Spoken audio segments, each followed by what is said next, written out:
Hi, welcome back to another episode of Analyze Scripts. We are doing something a little bit different today.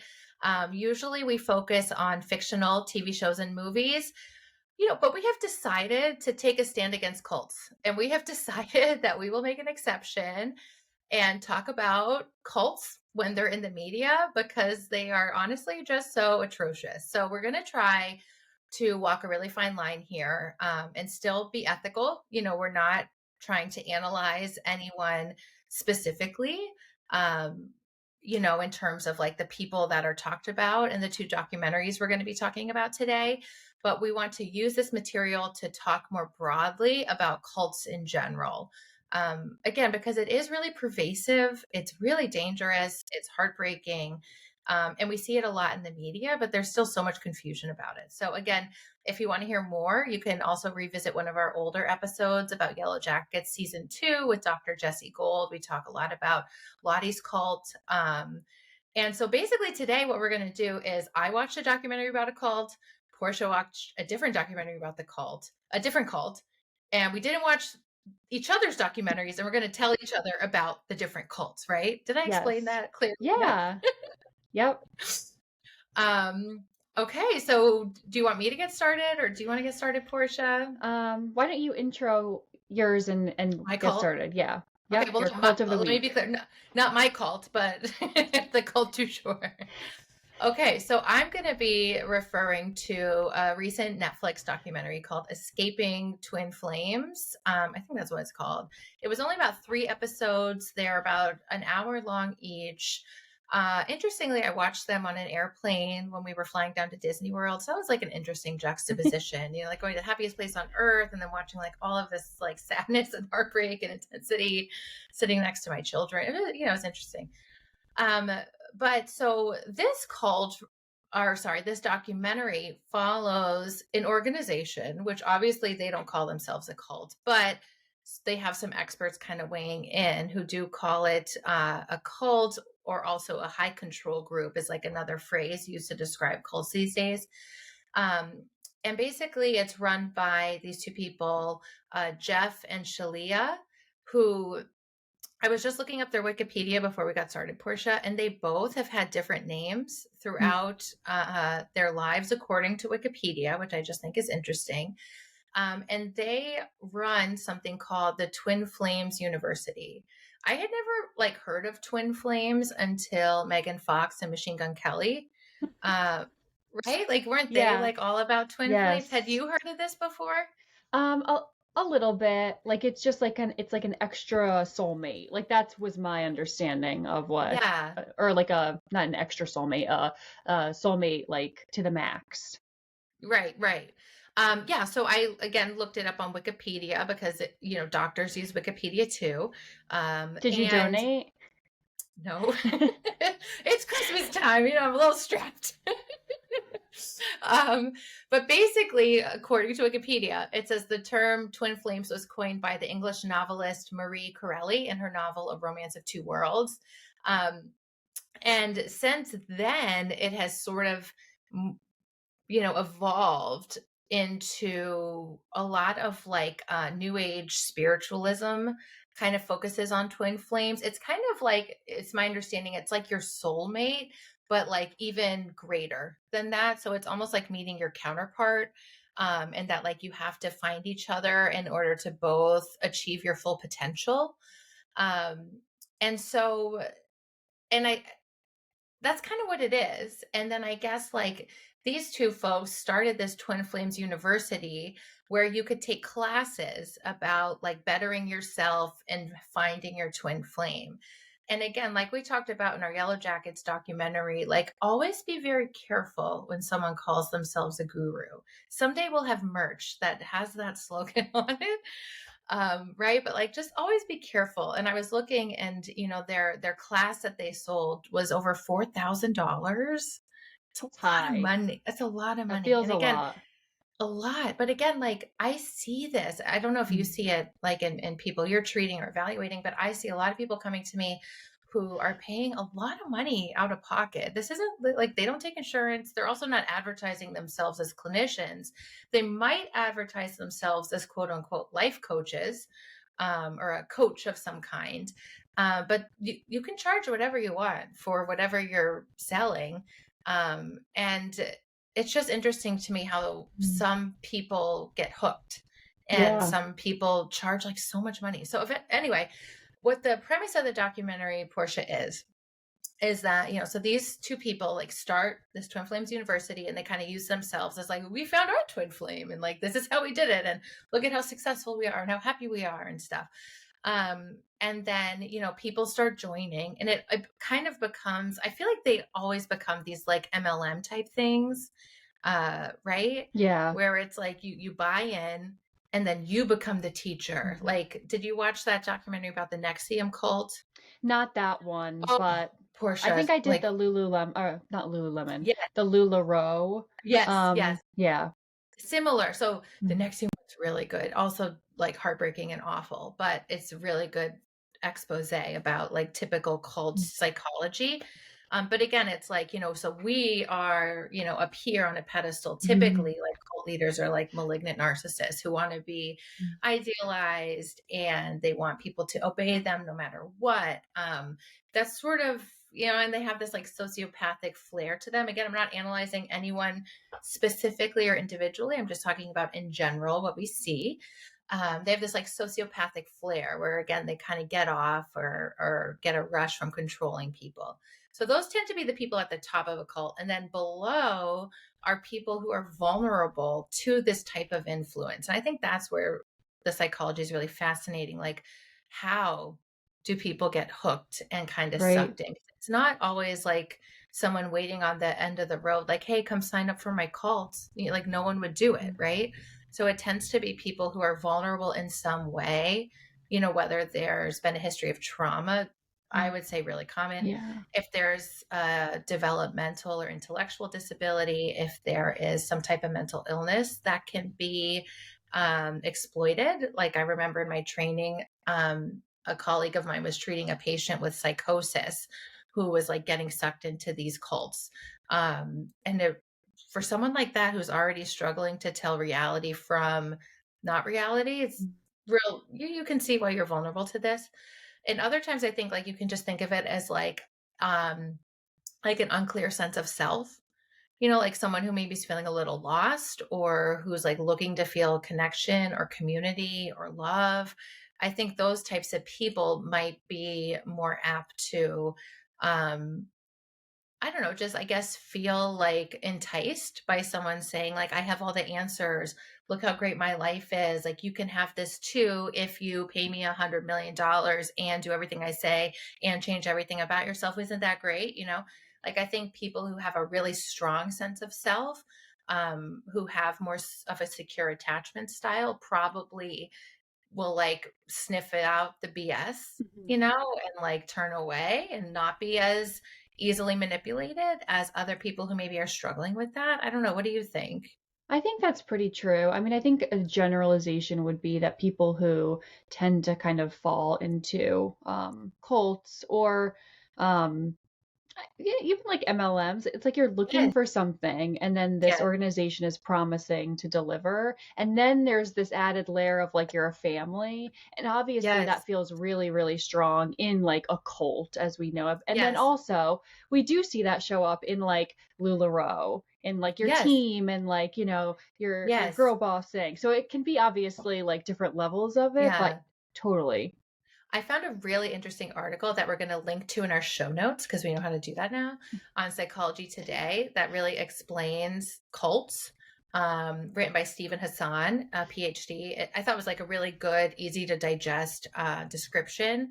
And they also say, like, you can see these dynamics not just in cults, but you can see it in MLMs. You can see it in religious organizations. You can see it in schools. You can see it in families. You can see it in the workplace. Like, Mhm. again, it's not like this phenomenon is unique to cults. I think it's just from the outside, like when you're watching a documentary like this, you're just like, what? How on earth did these people like stick around?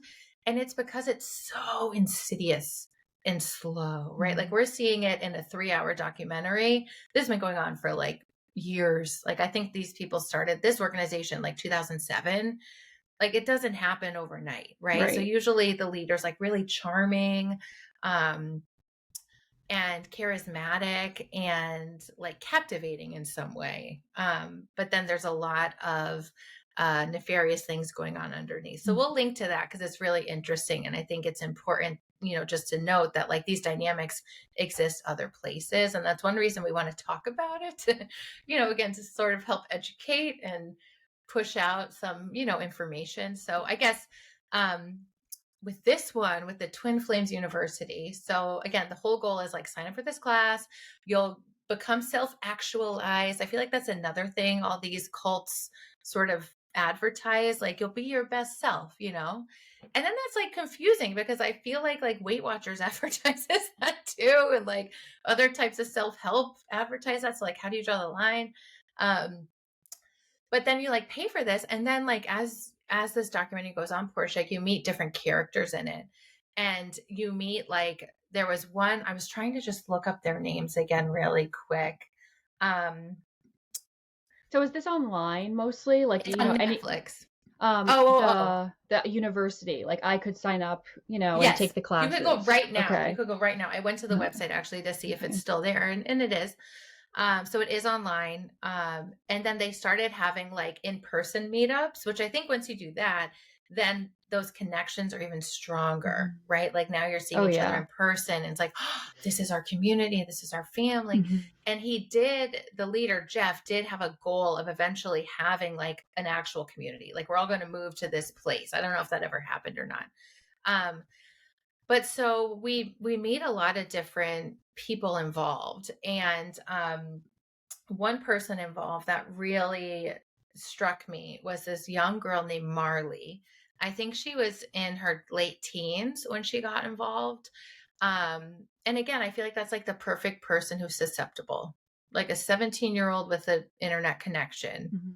You're really who's maybe who impressionable, figuring exactly out who you super are. right, exactly. Like you don't have a fully formed identity yet. Because you're so young and you're just like trying to figure it out. Um, and we don't know anything about her background, so I'm not going to speculate. But basically, like she was super young, going to these classes. I don't know how she's paying for it. I'm not sure. And then what really struck me is basically like Jeff and Shalia, the leaders, would tell their participants, like, we know who your twin flame is, So like once you're self-actualized enough, we'll like let Mm. you know. Or we're Wow. gonna help make them yes, exactly. Like this ultimate puppeteer, right? This ultimate control. Um, and like they showed this scene where they were at the in-person meetup and they're all meeting for the first time, and they're talking to Marley and saying like, well, is there anyone special in your life right now? And she's like, they're showing this stuff and somehow they have footage of it like in real time, like they have the old footage. So someone was like filming all this, but then they're also showing Marley like present day reflecting on the experience, and they're asking her like, is there anyone special in your life right now? And she's kind of shy because she's like a kid, um and like, well, not really. And then Jeff's pushing her like, are you sure, are you sure, sort of like suggesting like he knows. And then she says like, well, this guy has been texting me. And he's like, oh, that's it, that's it, this random guy who's texting her. And then that's her twin flame. Over time she like starts, having a relationship with this guy. She moves in with him when she's really young. I can't remember the age difference, but there was a pretty significant gap. Not like 20 years, but maybe somewhere between 5 to 10 years. And he like had a criminal past. He was doing a lot of drugs. That's all we know. We don't know if there's any other trauma going on in the home. As they're living together, I wouldn't be surprised if there was. And it just like broke my heart Yeah. that like this young girl gets like sucked in to like thinking this is the person she's supposed to love, right? And you're just so like brainwashed by it. So that was really like captivating and sad. Um, and then the other things that we see in the Twin Flames universe, is we see a woman named Keely, who's a key character in the documentary because she got in early and became like one of the teachers. So she was someone who was like, Jeff and Shalia are here. She's like the next level and trying to train other people and how do you do the classes and stuff. And by the way, all these people are working for free. Like no one's getting paid. Eventually, Jeff and Shalia like somehow incorporate to be a religion so that they don't have to pay taxes. And it's just like, again, all of this stuff is messy and very classic for cults. Yeah. So, but what's interesting about Keely in this documentary is that she comes in, she finds her twin flame very early on, um, and is sort of put on this pedestal of like the ultimate example of like, look, it's not just us, Jeff and Shalia, who found our true love. These people also did using our methods, and now they can teach you. So they're like the ultimate teachers. And over time, she starts to kind of doubt what's going on. She eventually leaves, and you really see her grapple with the shame and guilt of what she did while she was part of the cult. Um, and there's a scene at the end where she meets another former cult member who she used to be like the teacher of and would really push to do unhealthy things. And they just have this moment, this conversation where she's like so genuinely apologetic. And it's really heartbreaking. Like you really see how, like, that whole thing about how like someone who's been abused becomes an abuser. Um, and it's really heartbreaking to witness. So she's a really compelling character. And then the cherry on top of this awful Sunday, Portia, is that I'm just nervous. like, I know you should be like, hold on tight. So as if all of this wasn't bad enough, as they progress, they start, Jeff and Shalia start morphing their teachings to include that everyone is either a divine masculine or a divine feminine. Okay. So they're saying like, you're not like, you're either a divine masculine or a divine feminine. You're not, you don't have both characteristics of both. And you have to find, like, if you're a divine, if you are divine feminine, you have to find your divine masculine and vice versa. Like two divine feminines, two divine masculines can't be together. Okay. So then they start telling people whether they are a divine masculine or feminine, whether or not that matches with that individual's own sense of their gender. Okay. And it's also not based on the person's like outwardly appearing gender. So they're not telling all the, outwardly appearing girls, you're defined feminine, and all the outwardly appearing males, you're divine masculine. The reason why is because they had way more women as students than men. So I think they started running out of like men to pair with people, honestly, it seems like. So they started telling certain women, like, you are a divine masculine, and this divine feminine is your twin flame. You need to be in a relationship with them. And some of these people now who are being interviewed are like, I'm not attracted to this person. I don't feel Wow. like I'm trans or anything like that. And Portia, it goes so far that some of the people got top surgery. I know, I know, I know. And It's so, like abuse.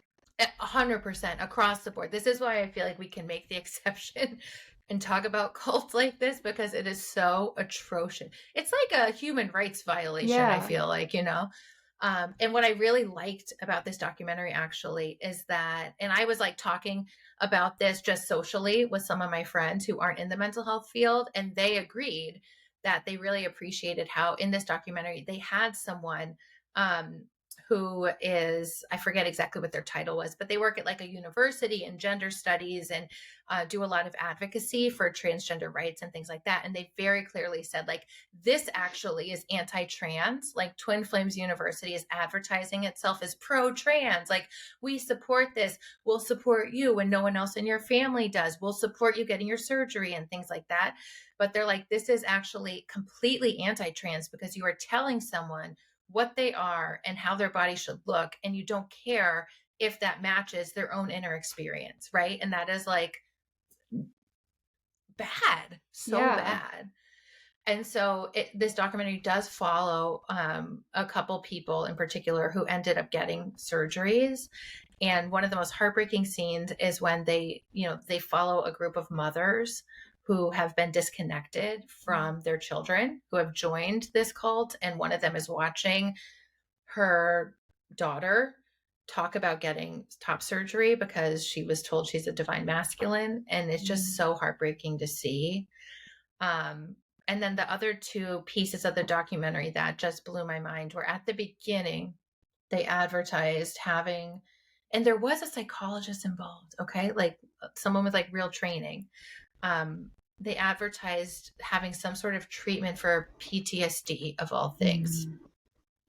And I just think that is disgusting. It is egregious. It should be reportable to whatever like medical or psychology board this person is licensed by. Because they're advertising like we have this treatment and really they're just like indoctrinating people. And so that was really disgusting to me. And the last thing I wanted to tell you about was we saw one of these moms, like as she's talking to the camera about like basically her child like cut her off and she keeps trying to reach out. She's not hearing back, but she keeps trying. And I feel like that's the message I want to get out is like if you have someone you love in one of these cults or high control groups, like just keep reaching out, Mm. even if you're getting nothing back, because you just have to keep that thread of attachment going so that when the person is hopefully ready at some point to leave, they know you're still there. So this mom kept reaching out, even though like, she wasn't getting anything back. And then like as she's talking to the camera, her child text messages her and you see her very genuine reaction. Just like, and all the Whoa. text said was like, Mom, it's me. I need help getting out of this relationship. And she's just just like I just got chills trying to tell you about it because it's so moving and it's so sad. And you see just such a genuine reaction of her saying, like, oh my God, she got back to me. Like, I want to say something, but I don't want to push her away. I Mm. want to keep this going, but I don't want it to be too much. Like, what do I say? And then you see her telling the other moms that she heard from her child and how they're supporting each other. Oh my God, it's really intense. And I would say this documentary is very hard to watch because you really see how so many people have been exploited and Right. traumatized and how they're trying to pick up the pieces and how there's still so many people like in it. But I think it really speaks to cults Hmm. and kind of what it's like. And I feel like Twin Flames to me always sounded like ludicrous. It just sounds like something that's so ludicrous. But I think that's also an important point is that, like, to some people, it's not ludicrous. Yeah. And it just depends on like what you're searching for, right? Like Hmm. whether it's like love or a family or like money for like MLM schemes. Right. Oh, That's so a that, key part, I think, in your cult and then the one you watched. And then yes, not Dr. Fury's no, cult. I yeah. do not have one. I am not a guru. Right. So in Love Has Won, which I Okay. watched, which is on Okay. HBO or Max, three parts, 3 hours. Um, it sounds like there's a lot of people who are, in general, like prior to joining, are like kind of like anti-establishment. Um, Mm-hmm. some, like the government isn't working for us anymore, which like Yes. I could like, A yeah, lot of people feel that way. sure. Yeah. Um, Exactly. so there's these like, I think sometimes really normal like thoughts or feelings somebody could have, and then it's like the cult kind Yes. of takes that and is like, oh yeah, so like we Yes. also believe this, and then they kind of like continue to pull you in. I think we saw that a little bit with 100%. like QAnon stuff. It's like Yes. some of what I'm sure they had out there is like pretty believable. So that kind of draws Right. the person to do more research, and then all of a sudden, You can get you're in a sucked in. And cult. right. And again, it's like I feel like it's certain types of people who are Hmm. going to keep getting sucked in. And the leaders have an uncanny ability to sniff that Right. out and they know who they can manipulate and exploit. Right. No, totally. So, speaking of that, so Amy Carlson, or Mother Okay. God, Oh, Mother God. or Okay. Mother Earth, or Divine Mother, Okay. was a young, I'd say, attractive woman who Mm, had three husbands and some children who she ended up leaving all for her own kind of spiritual journey. So her okay. mother Well, and that's sister okay. describe her as being really like charismatic.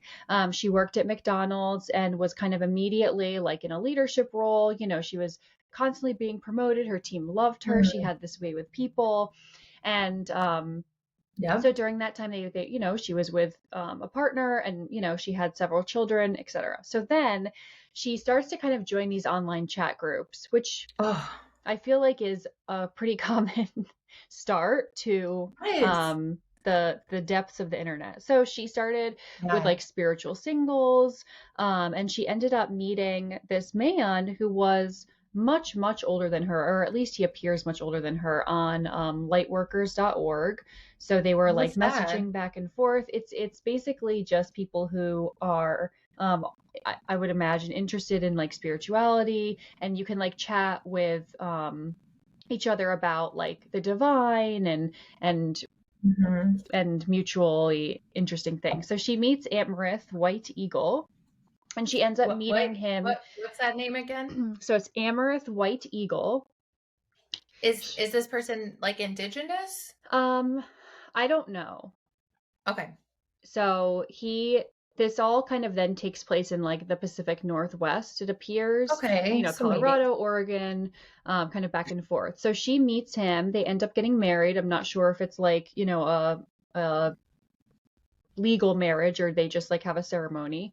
And they start putting their message out online. So they're interviewing him. He appears, I don't know, like 70, and she's Oh. like 30. Oh.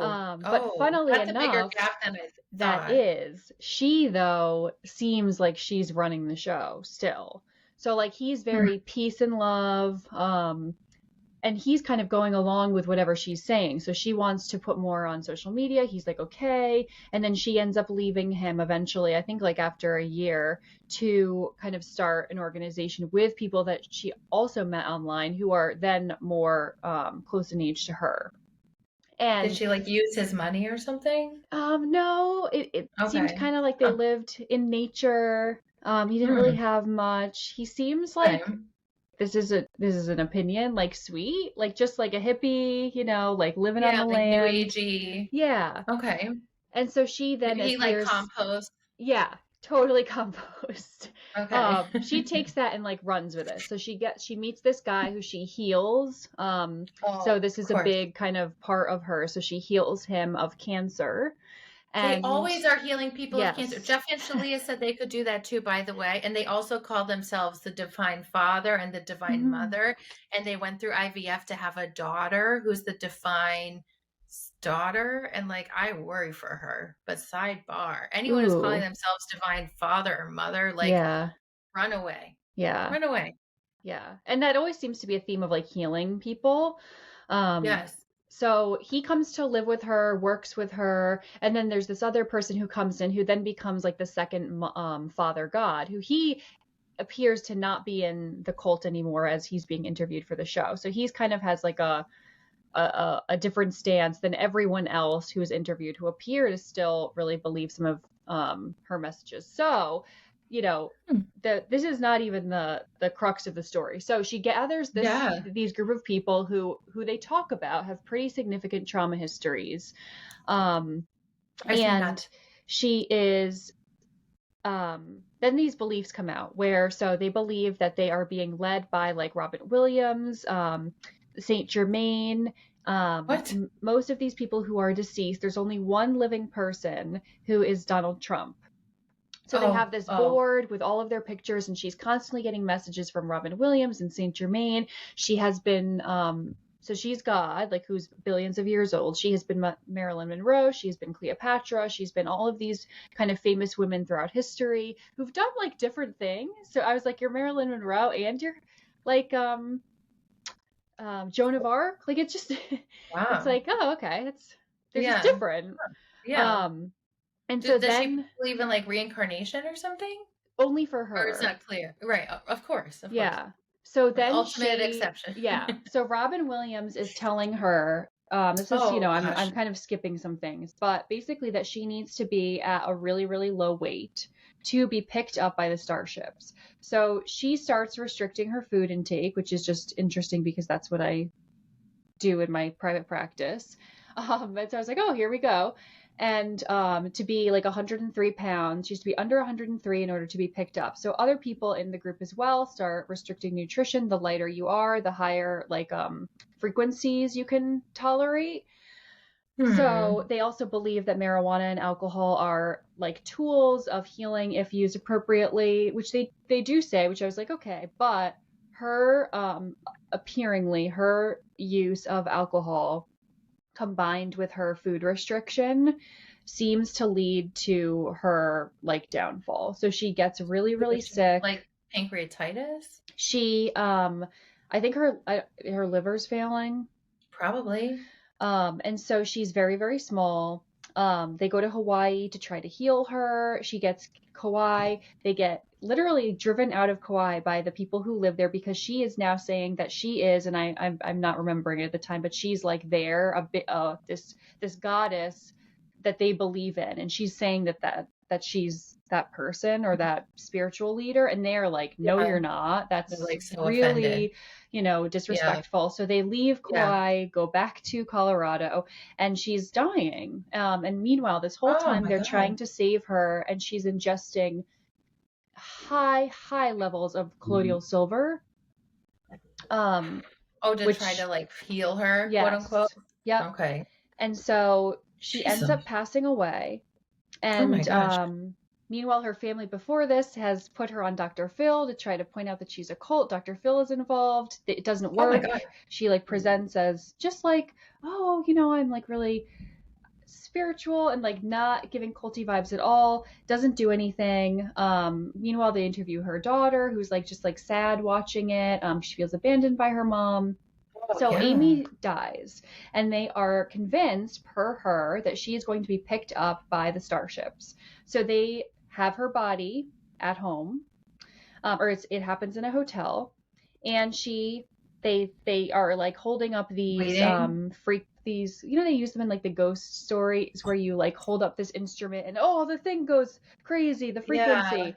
So they're Yeah. like holding it up to her dead body. Meanwhile, all of this they've Oh filmed and written no. down everything that she's ever done. She Oh my sneezed 5 gosh. times, she did this because she's Oh God. And so they have this wow. dead body with them for a week or two. They end up leaving the hotel Oh because my the hotel God. people are really confused and like concerned. They go back to the house in Colorado. The police end up I mean, coming. the She's body's like mummified. decomposing. Yeah. Yeah, that's what like, oh Um, my God. and it was never taken. And they still kind of were saying that they believe to this day that we're so curious what her autopsy showed. Like she has 3 hearts. Like I'm sure all the medical people were like blown away, and They everyone still believe seemed it. to kind of branch off and do something with spirituality. Again, it was a pretty small cult. There was like 12 to Yeah. 20 active members who were living there. Then again, they made over $350,000 that one of the members then stole after Oh, she died and took, and because all of it was in his name, because there's always a theme of money, greed, power, power healing. in a cult, Yes. in my experience. Yeah, so I mean, it just seems like there's always common themes with cults, which we see over and over again. And I Yeah. think really what I was keeping in mind while watching this documentary is like there can be such a fine line between like spirituality and Yes. just having different beliefs that maybe are not mainstream, and like that's okay, but there becomes this like little line that Nefarious gets crossed where element. there's like Yeah. abuse and someone Yes. taking advantage over someone else, and it's like that to me is Yeah. like really the difference between anything you want to believe in or do or how you want to Right. live. But when you're harming others or being harmed, it's like that's when it's not okay. Right. And I think I had a friend recently ask me, like, how do you tell the difference between someone who's psychotic and someone who Mm. is like running a cult, but not psychotic? So, like, the woman you were just describing to me, Portia, the mother God person, sounds like she may have had elements of both, which is possible, although I would imagine, although I don't know for sure, more rare. But Mm. again, I would say like people who are cult leaders tend to meet criteria for what we call malignant narcissism.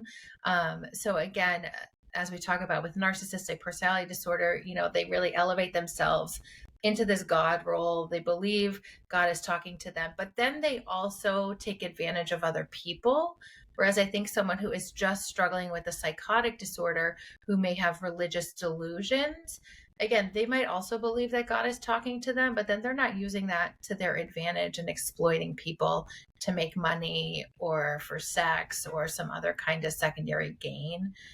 So I think that's something important to note. Yeah, no, I would agree. It's just it's so hard, and I think we should, like you said, create some merch. We need like a clear checklist to ask yourself to disseminate to everyone. Like, and Are is you? this a cult or not? Oh my Where are God, the red serious. flags? Seriously, seriously. Again, I would say be very wary of anyone calling themselves a guru, or using words like that who doesn't have the applicable like training or credentials.